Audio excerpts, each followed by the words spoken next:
Okay, maayong mudto na usab kanang tanan Luzon, Visayas, Mindanao, maayong mudto Philippines, maayong mudto world, maayong mudto universe. Ana na pud ko inyong ubos nga alagad, Reverendo Padre Edwin Academia Aka, makiguban usab kaninyo dinhi nga atong tulumanon sa kahanginan C&A Catechesis on Air. Abi no adlaw karon nga Biyernes, no, pizza 30 na kini, no, last day na mahigala, no. Last day na kini sa bulan sa Hunyo. No? So padayon na kita manghigala sa pagsulod na sa bulan sa Hulyo. Mga bata, wala pa ang ilahang bakasyon pero this coming July 13 mo na siguro ang pinaka-last.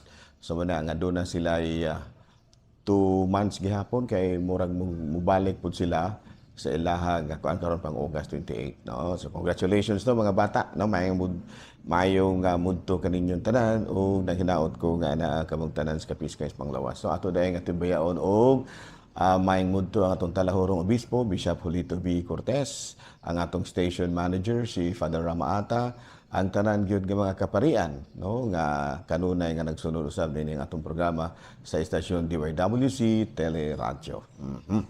Bino, ari kita mga higala sa ato nga CBCP News, Balitang Simbahan ni ining kamuntuhon.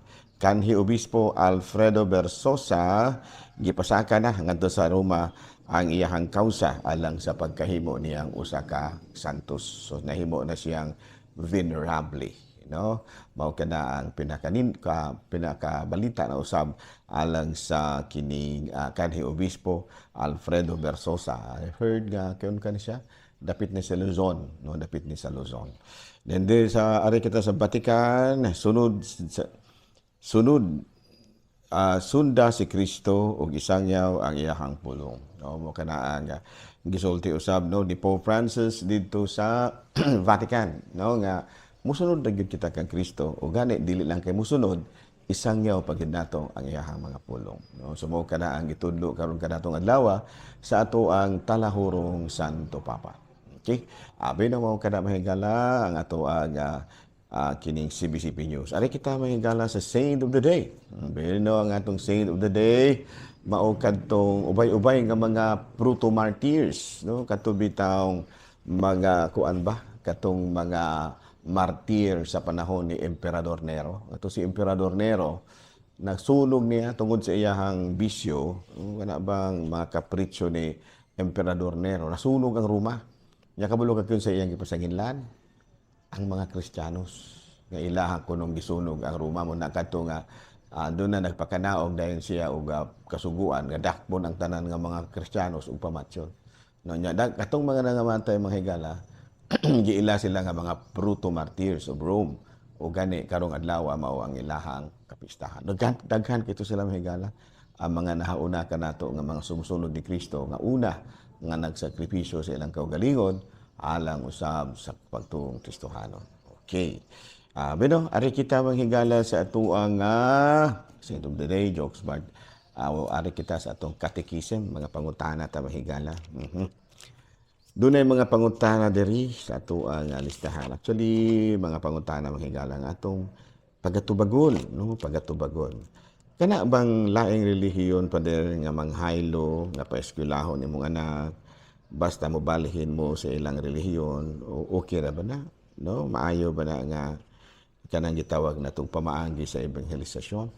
But anyway, kung evangelisation ang hisgutan, dili gyud na maayo kay mura man og sa ato pa nang gitanaw mura bag ilang gihaylo sa material nga butang ang usa ka tawo.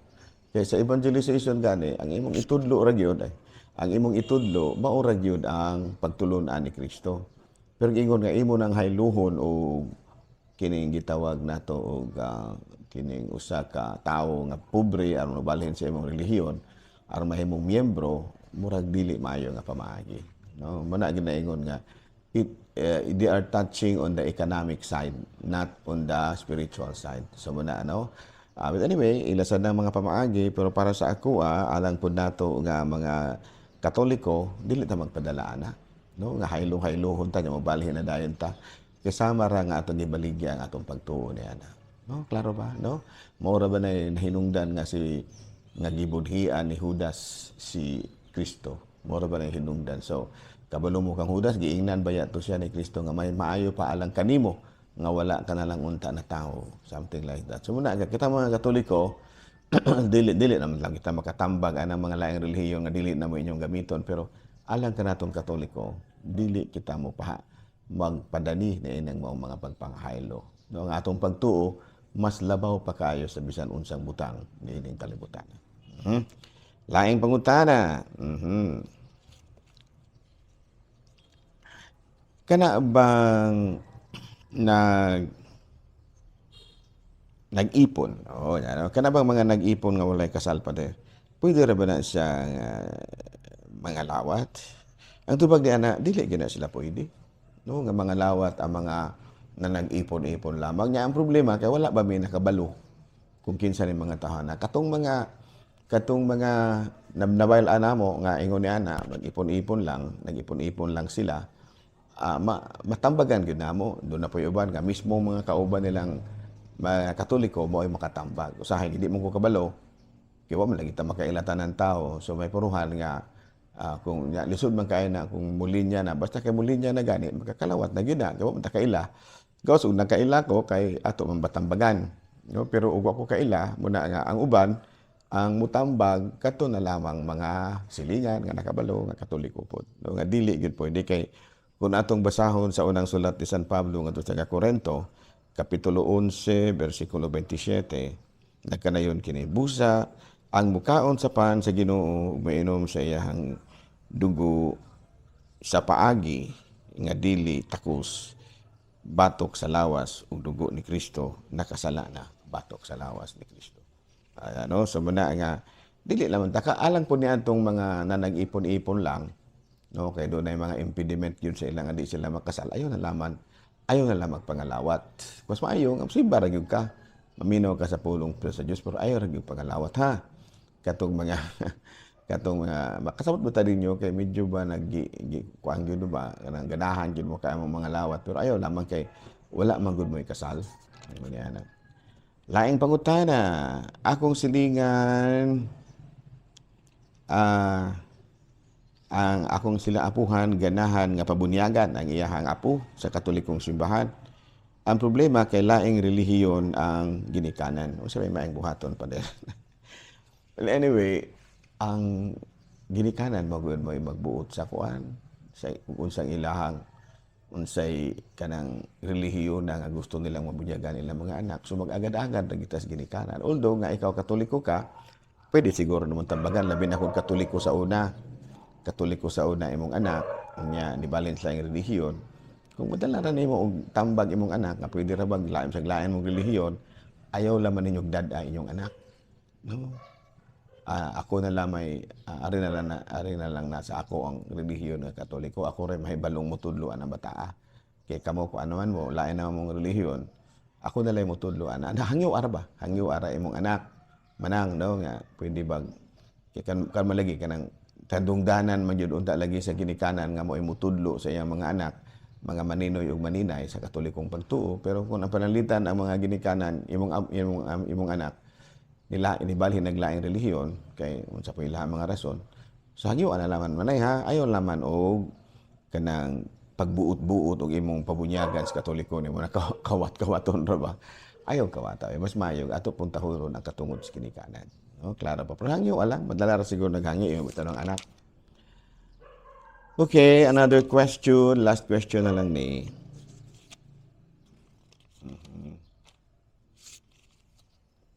Okay. So another ta sa lain nga mga pangutana mahigala. No, kumusta di ato din talaha ato ding timbaya unog ang atong mga talahaw ng obispo no Bishop Cortez. No, mayong bunto bishop, mayong bunto. So, commerce, so sa Manidere, sana doon na tayo mga kuan. Padre, unsa man ang katungdanan sa mga nangugos o godparents sa atong iyang mga anak. O man sumpay na ni atong apuhan nga kinibitang gusto niya nga pabunyagan gud sa Katoliko iyang apo. Pero ang iyahang anak o ang iyahang in-law na kuanan ni balhin na silang relihiyon pero gusto gyud siya nga iyang apo pabunyagan sa Katoliko. Siguro sa kunang ginaingon pasabta lang ang ginikanan nga isip apuhan muhangyo ra ka kay Ug dili mo sugot ang ginikanan, wa tay mahimo ana. Pero ang ingon nga madala ra nimo hangyo, unya asiguruha gyud nga ang godparent sa imong mga anak naagi Katoliko. Kay may puruhan lagi no nga magpabunyag ana mabunyagan sa Katoliko na pud ang anak mo ingon gyud nga na pud siya pakuguson nga laing relihiyon. Pwede rin na siya basta kay siguruhan gyud sister no nga ang mukugo sa imong apo naagi Katoliko. Kay ang ang mangugos ng Katoliko mao may mutabang nimo sa pagmatuto sa imong apo diha gyud sa Katolikong pagtuo. Okay, klaro? Bino, dinhi na lang una kita kutob ha. Mga sisters nato din ha kansang mga anak na maliw na sila relihiyon. Ilang sama man nato ilaman sad na nga desisyon, ilaman sad na nga kanang kabubuton so okay na. Pero ang imong ra gyud is kung mahimo, masabta ra gyud sila kanunay. No nga anytime mabalik sila sa Katolikong pagtuo, pwede ra gyud silang mobalik. Ngano man tungod kay una man silang nabunyagan sa Katolikong pagtuo. Doon naman tayo gitawag nato sa in English og indelible mark. No? Pero ang kapare na lang mahibaloon niya nga mo. Dili ngon nga pagpabunyag sila balik. Mo walik na lang sila. Walik sila sa pagbansay sa Katolikong pagtuo. But before that, kinahanglan nga mo profess ginoon siya sa atong pagtuo. I believe in God. Para ver siya makabalik. Klaro na? Nahala no? So, kumusta naman no? Ang atong talahorong obispo, o kumusta sa atong mga kaubanang mga Katoliko lukop Kabisayan ng Mindanao. Kumusta naman no? Ato ang mga naa sa Facebook, no? Kaya naa naman po lang kita sa Facebook mahigala. Salamat kayo sa inyong pagduyog ng atong programa. Daghang salamat kayo. Akong mga kaubanang mga kaparian, no? Ang ako sa Talahorong Obispo, ng tanan akong mga kaila nga nagsunod niining ato ang programa. Daghang salamat og maayong mudto Pilipinas.